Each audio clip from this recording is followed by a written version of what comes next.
Caríssimos e caríssimas, graça e paz vos sejam multiplicados. Eu vou retomar os vídeos a respeito da EBD Jovens, tá?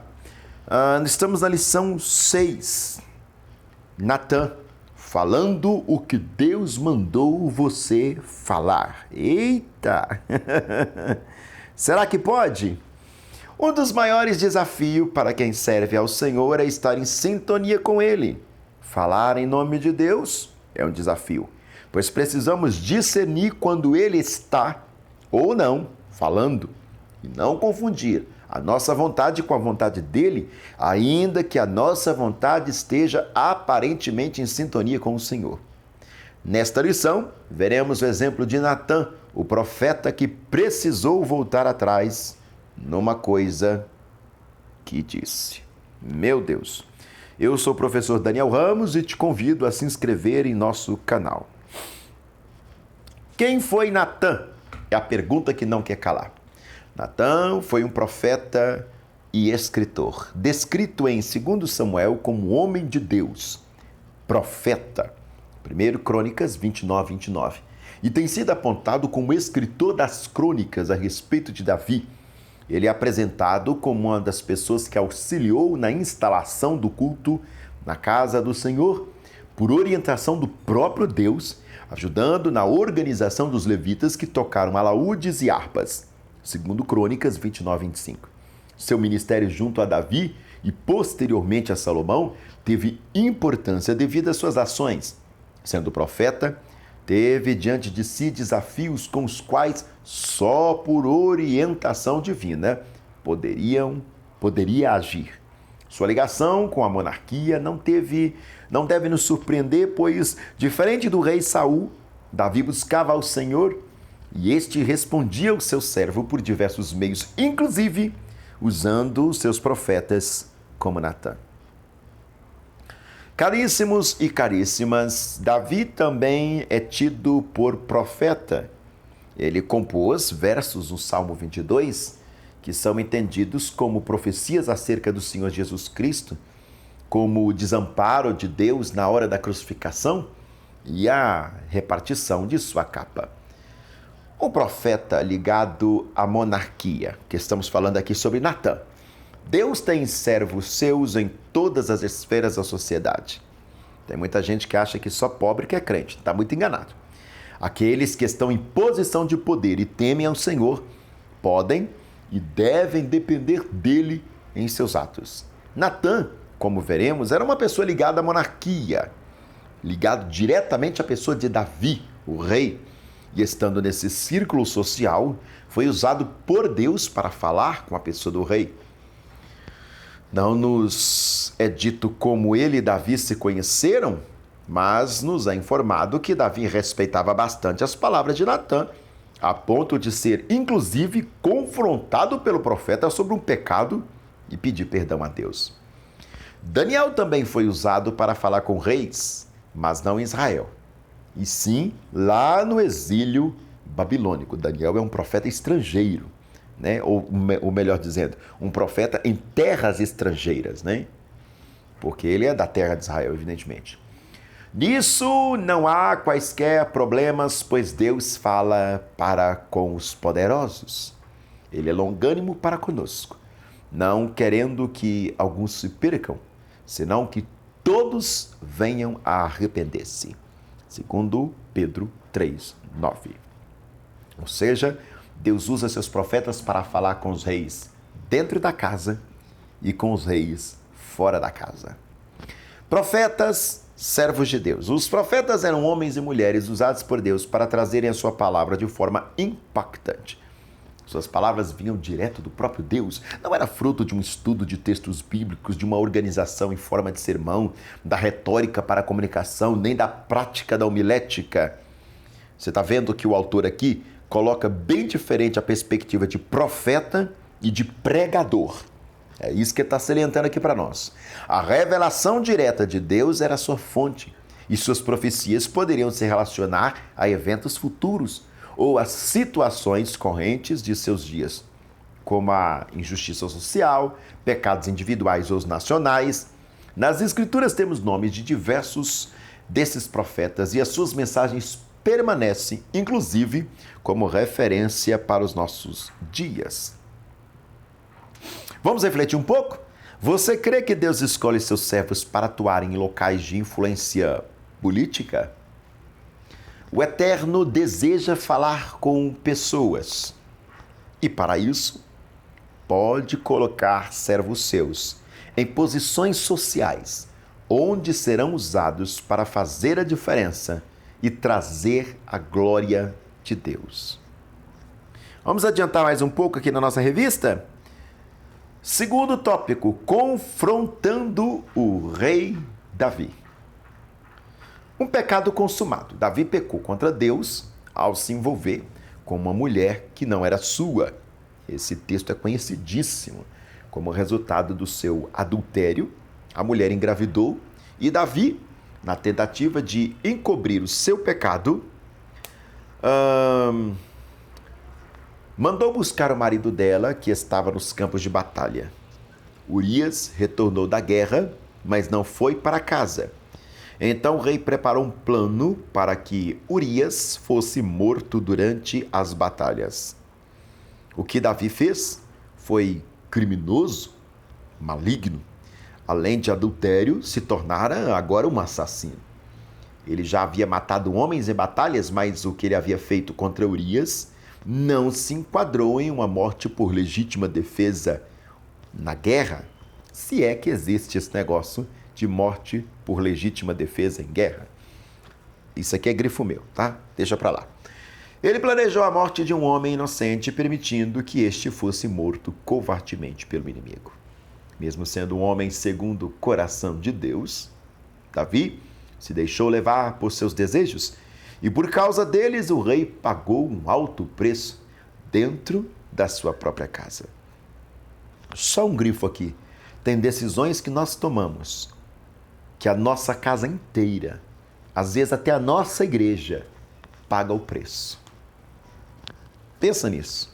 Desceu aqui quentinho agora do trono. Falando por parábola, para chegar ao coração do homem segundo o coração de Deus, Natã busca um método bastante didático. Contar uma história. Histórias costumam prender a atenção de quem as ouve. E este mecanismo captou a atenção do rei. Natã não se utilizou da sua prerrogativa de profeta para empurrar as portas do palácio e gritar contra o rei, acusando de ter matado um de seus mais fiéis guerreiros e de apropriar-se da viúva grávida. Como algumas pessoas me dizem, ai de ti se duvidar. Imagina que absurdo. Deus não precisa ameaçar ninguém. Natã contou a história de um homem rico que tinha várias ovelhas e que era vizinho de um homem simples, dono de uma única ovelha. Num dia em que recebeu uma visita, o homem rico sacrificou a ovelha única do homem pobre e usou sua carne para vestir a visita. Essa história deixou Davi muito irritado. Ele havia sido pastor de ovelhas quando adolescente e, impressionado pela história, disse que aquele homem rico deveria ser morto pelo que fizera, sem saber, evidentemente, que as suas palavras eram o veredito do pecado que ele mesmo havia cometido. Um rei que se arrependeu. Natã, cheio de Deus, disse ao rei que ele era o homem que deveria ser morto. A seguir, ele mostra o pecado de Davi e diz que as consequências seriam vistas em sua própria casa. Convencido de seu erro, Davi demonstra arrependimento, pois sabia que o seu pecado era digno de morte. Porém, sua maior preocupação era perder a presença de Deus em sua vida. Não me lances para fora da tua presença e não retires de mim o teu Espírito Santo. Salmo 51:11, um dos textos mais lindos da Escritura.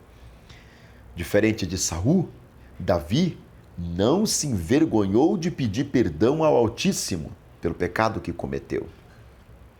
Olha que coisa interessante, irmãos e irmãs. Deixa eu fazer um grifo aqui. O problema não é o pecado. O problema é não arrepender-se do pecado. Judas pecou por trair o Senhor. mas poderia ter voltado até o Senhor e pedido perdão. Certamente o Senhor o perdoaria por seu pecado. Não se perca no pecado. Arrependa-se, porque a misericórdia vai te alcançar. Ele sabia que a comunhão que tinha com Deus era mais importante do que ocultar um pecado e se sujeitou à disciplina imposta. O processo que pagou foi alto, mas mesmo nesse processo, ele contou com a misericórdia do Senhor. Queridos e queridas, basta ter um dom ou talento para ser usado por Deus? Será? Dons e talentos são bênçãos do Senhor, mas usá-los com sabedoria faz com que o projeto de Deus seja estabelecido no tocante à comunicação conosco.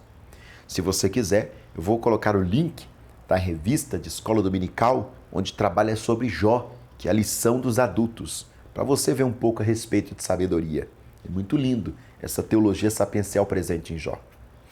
Voltemos. Tópico 3, falando o que Deus mandou.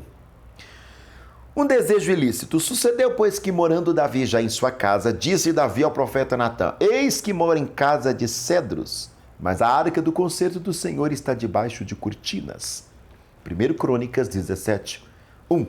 A palavra de Deus nos mostra que Davi, antes de morrer, teve o desejo de construir um santuário para o Eterno. Sendo ele o segundo rei da monarquia, desejava deixar o legado, não apenas para ser lembrado, mas igualmente para refletir sua fé e sua devoção a Deus. Esse legado seria um santuário ao Deus que escolheu Davi para ser rei. Davi tinha um coração agradecido e não queria entrar em casa e não queria entrar para a eternidade sem antes construir um lugar onde o povo de Israel congregasse para cultuar ao Todo-Poderoso. E agora que vem a parte doída. Falando por si mesmo, então Natã disse: tudo quanto tens no teu coração, faze, porque Deus é contigo. 1 Crônicas 17, 2. Ao ouvir o desejo de Davi de construir o templo para o Senhor, Natã, sem consultar a Deus, fala como se o Todo-Poderoso estivesse com Davi naquela empreitada. Nem tudo que parece ser bom é vontade do Senhor. Muito cuidado com isso. O objetivo de construir uma casa onde o culto a Deus pudesse ser uma referência era louvável, mas havia um porém. Davi tinha suas mãos manchadas com sangue das guerras que fez. 1 Crônicas 22, 8. O santuário para o Altíssimo em Israel seria construído sim, mas pelas mãos de outra pessoa, Salomão. Natã não confirmou o desejo do rei por má fé. Como profeta de Deus, pareceu bem aos seus olhos que aquele era um desejo espiritual adequado. Cuidado, nem tudo que reluz é ouro. Desculpe fazer esses comentários, mas essa lição é muito rica, toda ela, né? Davi havia recebido vitórias da parte de Deus, unificou o reino, queria dar um destaque do culto do Senhor. Isso, claro, não era errado, mas é preciso entender que praticar ou desejar coisas mesmo lícitas, pode não ser a vontade de Deus para nossas vidas. O projeto de Davi seria executado por seu filho Salomão, mas para isso era necessário que Davi soubesse da vontade de Deus e não da opinião pessoal do profeta. Aqui reside a lição. Nunca se utilize de um dom sem que Deus chancele o que você vai dizer, nem se use em nome de Deus. Isso é a coisa mais rica dessas 3 lições que nós estamos aprendendo aqui. Falando em nome de Deus, o Senhor chama a atenção do profeta. Mas sucedeu na mesma noite que a palavra do Senhor veio até Natã dizendo: vai e dize a Davi meu servo, assim diz o Senhor, tu me não edificarás uma casa para morar. 1 Crônicas 17, 3, 4. É curioso que o cuidado de Deus para com Natã e Davi se mostra nesse texto. Para com Natã, Deus o manda ir ao rei e dizer que o intento do seu coração não vai se concretizar. Para Davi, a orientação divina era que seu filho Salomão construísse a casa de Deus resguardar nossa opinião e distingui-la da orientação de Deus deve ser uma atitude corrente em nossos dias. No Novo Testamento, o apóstolo Paulo faz uma distinção entre o que era a sua opinião e o que era a orientação de Deus com as palavras: digo eu, não o Senhor. Vai lá em 1 Coríntios 7,12. É muito lindo isso. Deus não disse nada ao apóstolo a respeito daquele assunto, por isso Paulo usa a distinção entre a sua opinião e a orientação divina. O apóstolo falou tendo como objetivo a preservação do casamento e da família, no caso de um casamento em que o cônjuge era crente e o outro não. Lembra desse contexto? Depois você dá uma lida lá em 1 Coríntios 7, a partir do verso 12. Vamos ver o subsídio que o autor coloca aqui para nós a respeito desse profeta riquíssimo em ensinamentos que é Natan. Bom, este profeta viveu à altura do significado de seu nome. Ele, Deus deu, foi um presente necessário e útil de Deus a Davi.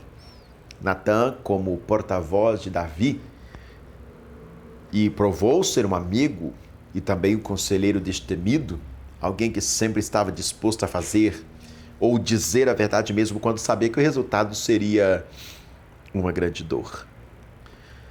Ao confrontar os múltiplos pecados de Davi, de cobiça, adultério e até mesmo assassinato, em seu caso amoroso com Batseba, Natan pôde ajudar a Davi a ver a sua própria injustiça, mostrando que ele, Davi, não teria tolerado tais atos de ninguém. O arrependimento de Davi permitiu que Natan o consolasse com a realidade do perdão de Deus e, ao mesmo tempo, o lembrou da dolorosa consequência que o seu pecado traria. Haja ensinamento. Perdoe, eu estou um pouco gripado. A abordagem de Natan nos ajuda a avaliar nossas ações. Com que frequência fazemos as mesmas escolhas pelas quais condenaríamos outras pessoas? É útil que nos perguntemos ou que nos perguntemos como Deus. É útil que nos perguntemos como Deus e os outros veem nossas ações. Meu Deus, que bênção essa lição. Deus abençoe a vida do nosso autor. Bênção demais, que ele venha produzir mais pérolas como essas. Concluímos, a vida de Natan nos mostra que não estamos imunes a apresentar nossas próprias opiniões como se as mesmas fossem palavras de Deus. O fato de Deus falar conosco não cria necessariamente em nós o discernimento para saber o que é o nosso pensamento e o que é a palavra de Deus. Por isso é preciso depender de Deus em cada situação, para que nós não usemos em lugar de Deus. Ter um dom da parte do Eterno não nos isenta de usá-lo com sabedoria. É necessário que estejamos alinhados com sua palavra, revelada nas Escrituras, e saibamos ouvir o Espírito Santo falando conosco. Se eu posso acrescentar alguma coisa aqui, eu diria que nessa lição nós aprendemos a diferença entre pregador e profeta